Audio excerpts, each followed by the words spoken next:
स्वामी समर्थ. आज आपण बनवणार आहोत खमंग थालीपीठ. काल आपण थालीपीठाची भाजणी कशी बनवायची बघितली होती.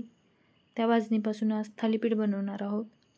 इथे एका प्लेटमध्ये मी थालीपीठाची भाजणी घेत आहे. थालीपीठ बनवण्यासाठी ही भाजणी बनवून घेतली. काल आपण भाजणी कशी बनवायची बघितली होती. ती भाजणी पीठ करून आणले त्या भाजणीपासून आणि इथे एका प्लेटमध्ये घेत आहे. त्यामध्ये लसूण मिरचीची पेस्ट,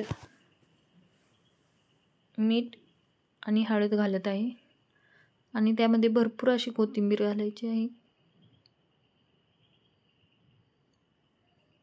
कोथिंबीरीने थालीपीठाची टेस्ट छान येते, कलर पण थालीपीठाला छान येतो.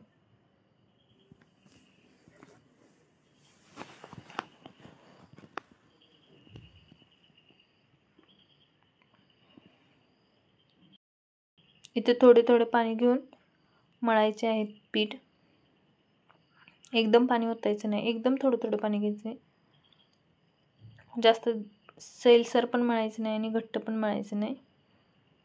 तुम्ही बघू शकता मी कशा प्रकारे मळते पीठ. एक छोटं फुलपात्र पाणी लागलेलं असेल याला.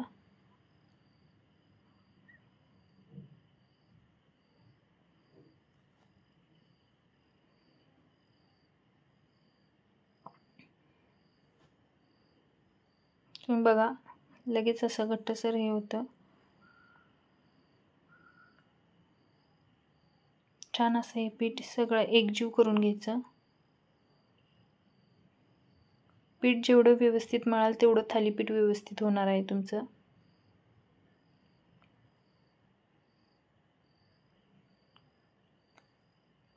तुम्हाला जर माझे व्हिडिओ आवडत असतील तर प्लीज चॅनेलला लाईक, शेअर आणि कमेंट करा.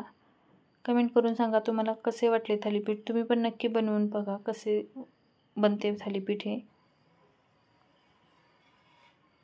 चॅनेलला लाईक करा.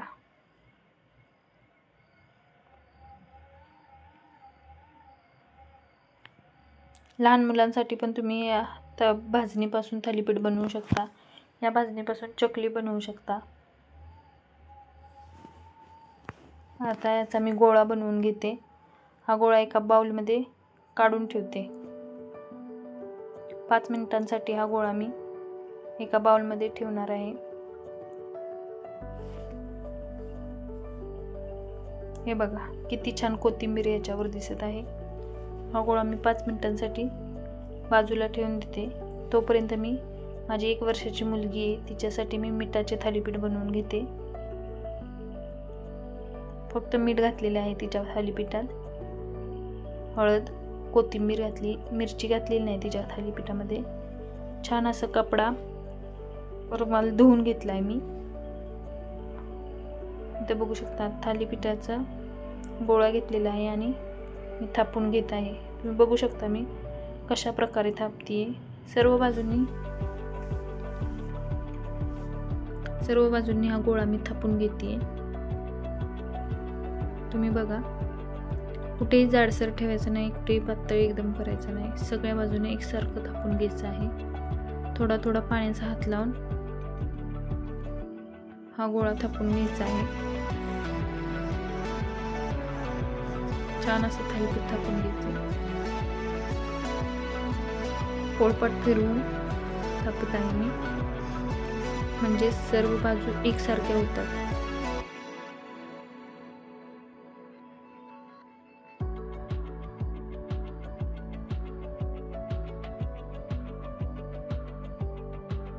पुढच्या बोटांनी थापायचं आहे. एकदम हाताने थापले तर हाताला चिकटणार आहे ते. त्यामुळे पुढच्या बोटांनी फक्त प्रेस करत आहे मी. आणि हे असे छिद्र करायचे आहेत थालीपीठाला. असे केल्याने सगळीकडे तेल, आपण जेव्हा तेल करतो तेव्हा सगळीकडे तेल लागते आणि आतपर्यंत थालीपीठ भाजले जाते. कुठेही कच्चे राहत नाही.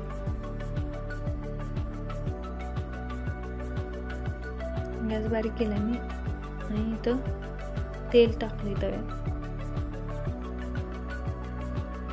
रुमाल फक्त उचलायचा, तव्यामध्ये ठेवायचा आणि वरून पाणी टाकायचं. साधारण अलगद रुमाल उचलून बाजूला घ्यायचा आणि त्याच्यावर एक पाण्याचा शिंतोडा देऊन ताट ठेवायचं. हा रुमाल मी परत नेक्स्ट थालीपीठ करताना धुवून घ्यायचं. धुवून घेतल्याने रुमाल थालीपीठ नंतरचं तुम्ही जे थापता ते चिकटत नाही. आणि थोडंसं असं पाणी घ्यायचं.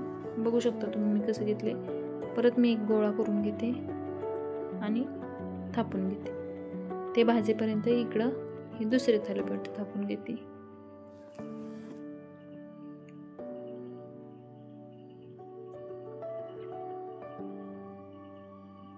छान असं थालीपीठ थापून घेते.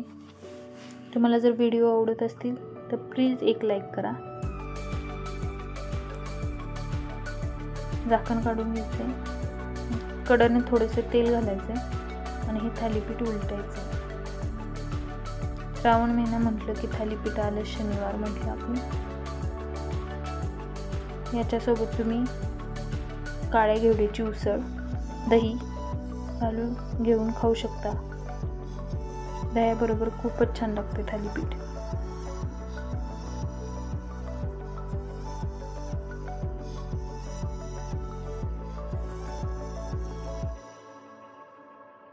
छान असं मी थालीपीठ थापून घेतले आणि त्याला मध्ये असे बोगदे करून घेते. वरचं थालीपीठ पण भाजत आले. अजिबात गडबड करायची नाही. छान असं भाजून घ्यायचं. तेल लावून घेते मी. अजून खालच्या बाजूने भाजले नव्हतं तर मी परत पलटी करते. छान असं भाजून घेते. हे रुद्राणीसाठी बनवले होते, ते मी तिला खायला देते.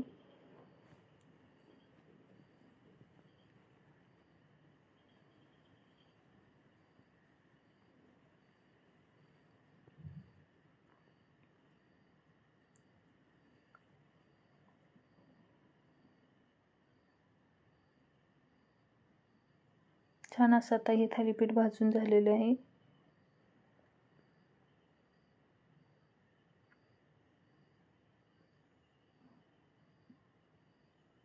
जेवढं तुम्ही थालीपीठ छान भाजाल तेवढं छान लागेल.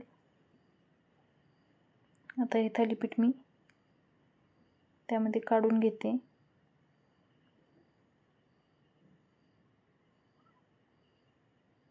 सर्व बाजूंनी भाजून घ्यायचे. हे थालीपीठ काढते आणि सेम प्रोसेस करायची आहे. रुमाल अलगद उचलायचा, तव्यावर ठेवायचा, पाणी टाकायचं आणि झाकण ठेवायचं. त्यानंतर रुमाल परत धुवून घ्यायचा.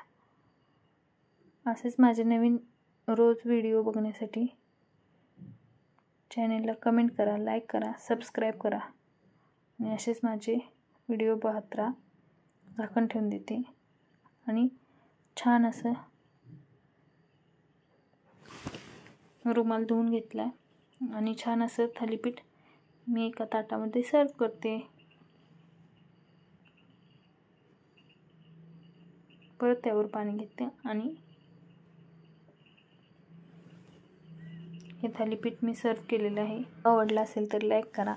भेटूया उद्याच्या नवीन व्हिडिओमध्ये. जय हिंद, जय महाराष्ट्र.